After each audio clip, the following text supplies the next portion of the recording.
heureusement qu'il y a le Real. Heureusement que le Real Madrid, il est là, les gars. S'il n'y a pas le Real Madrid pour me faire rêver ce week-end, je passe un mauvais week-end. Oui, on prend les 3 points. Oui, on joue comme de la merde. Oui, il y a penalty pour Valence. Oui, ça va pas. Catastrophique. On a les blessures, on n'y arrive pas. Mais à côté, le Real, avec leur équipe 1, n'y arrive pas non plus. Et grâce à ça, on est à 9 points.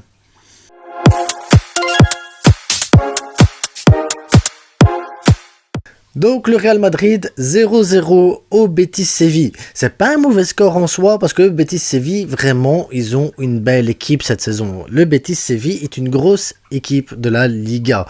Maintenant, le Real n'a pas réussi à s'imposer face à eux, malgré le but sur coup franc de Benzema. Et quel but sur coup franc, les gars, mais quel coup franc de Benzema. Plein de lucarnes comme ça. Oui, elle est déviée par la main, mais... Si on est un peu honnête, c'est léger, les gars, c'est léger. Moi, je trouve ça léger. Maintenant, je sais pas, peut-être que vous allez me dire, oui, mais quand même, il la touche de la main, ça dévie la balle. Ça dévie pas tant que ça, la balle. Je suis même pas sûr que la trajectoire de la balle change grâce à avec la main de, je sais plus, c'est Militao, je pense. Donc, moi, j'aurais accordé le but. VAR, pas VAR, peu importe. J'aurais accordé le but parce que, bref, pour moi... La balle, elle prend la trajectoire là, elle va là où elle doit aller. Benzema, il le tire super bien. Voilà, pour moi, ça doit être goal pour le Real Madrid. Après, tant mieux pour nous. Je vais pas commencer à me plaindre et dire, ouais, non, c'est du. Tant mieux, les gars. Mais à côté de ça, on a eu droit à un vrai match de foot par rapport au match qu'on a eu ici avec le Barça où c'était n'importe quoi, où ça a été le cirque total. Ici, on a eu un vrai match de foot, une vraie confrontation entre deux équipes qui avaient envie de jouer au football. Le petit Rodri au milieu au Betis, il est bon, les gars. Il est très très bon, le petit Rodri. Là, j'ai regardé, 23 ans, espagnol, gaucher, il joue dans le milieu, il est bon. Et il a 6,5 millions seulement. Peut-être regarder, je sais pas s'il fait tous des matchs comme ça tout le temps. Mais si c'est tout le temps des matchs de ce niveau-là qu'il fait, il faut peut-être le regarder pour recruter au Barça, hein, parce qu'il nous manque des milieux. Hein. À la place de Sergi Roberto, un petit Rodri. Moi, ça me va bien, hein, les gars. Luis Enrique qui est rentré après aussi, il est monstrueux, belle frappe et tout. Non, vraiment, très très belle équipe du Betis Séville, très forte. Moi, ils m'ont fait plaisir. Mais après, le Betis Séville, on les connaît, on les a eu en Super Coupe d'Espagne. Ça n'a jamais été facile de jouer contre eux. Bien simple, on a même été au penalty contre eux, ils nous ont mis 2 buts. Là, ils jouent contre le Real, chez eux. Le Real Madrid, en ce moment, qui n'y arrive pas en Liga. Il n'y arrive pas. Autant en Europe, il marche sur l'eau, il écrase le Liverpool. Le Liverpool qui gagne 7-0 contre Manchester. Là, le Real Madrid, il va chez eux, il leur met 5 buts, et il leur explique c'est quoi la vie. Le Real Madrid en Europe, c'est une équipe qui... Enfin, à mon avis, et je vais donner mon avis théorique là-dessus, je pense que la Liga, le Real Madrid l'a lâché. Je pense que le Real a lâché la Liga, qui s'est dit le Barça, de toute façon, qui joue bien, qui joue mal, qui fasse eux qui veulent, qui mettent qui ils veulent sur le terrain, le Barça, il gagne les matchs. Peu importe la manière, le Barça, cette année, ben voilà, il gagne. Un peu à l'image du Real Madrid où l'année passée, il gagnait tous les matchs, même avec des buts en dernière minute, en jouant n'importe comment. Le Real, il faisait ça l'année passée. Cette année, c'est le Barça. Barça, il peut faire ce qu'ils veulent, de toute façon, il gagne les matchs.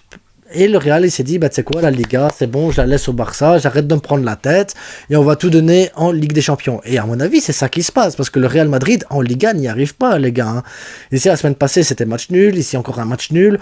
Les gars, ils perdent des points, à chaque match, ils perdent des points. Le Barça, ici, ils ont profité, ils ont pris 3 points. On est maintenant à 9 points du Real.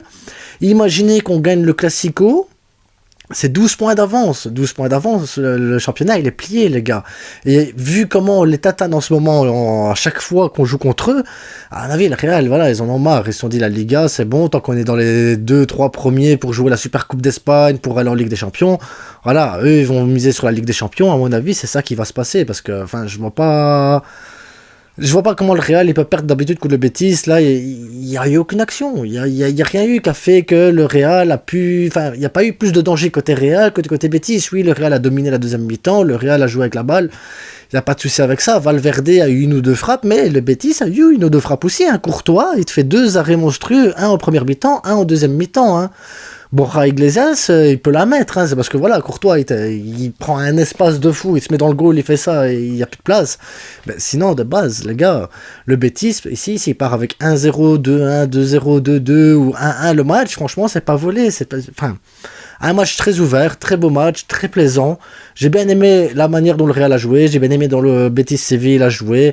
Vinicius, par contre, j'ai un problème avec Vinicius. J'ai un problème avec Vinicius. Le problème avec Vinicius, il te fait des différences. Techniquement, il est au-dessus de tous les joueurs de la Liga, mais au-dessus, il est là, et les autres joueurs, ils sont là, les gars. Vinicius, c'est un monstre technique, c'est un monstre en vitesse, c'est un monstre dans la manière de faire les différences et tout ça. Mais ferme ta gueule, enfin, je peux pas dire ça. Mais tais-toi, Vinicius. Chut. Oui, il y a des fautes, oui, on t'arrache la jambe, oui, je sais, c'est pas bien, oui, tu dois être un peu plus protégé, mais tais-toi. Je pense que les arbitres te respecteraient plus, et je pense que les adversaires te respecteraient plus aussi, si vraiment, à un moment donné, tu te taisais, t'arrêtais un peu de pleurer tout le temps, de te plaindre.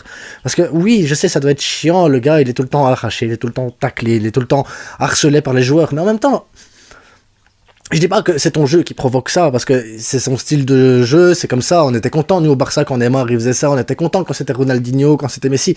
On a tous eu des joueurs au Barça qui se sont fait arracher par les adversaires. Et pire, les Madrilènes ont arraché Messi, je sais pas pendant combien d'années, hein, je sais pas si vous vous souvenez, Pepe, Sergio Ramos, Casemiro, enfin, c'est tous des joueurs qui ont arraché Messi, Ronaldinho, il s'est fait arracher plein de fois aussi.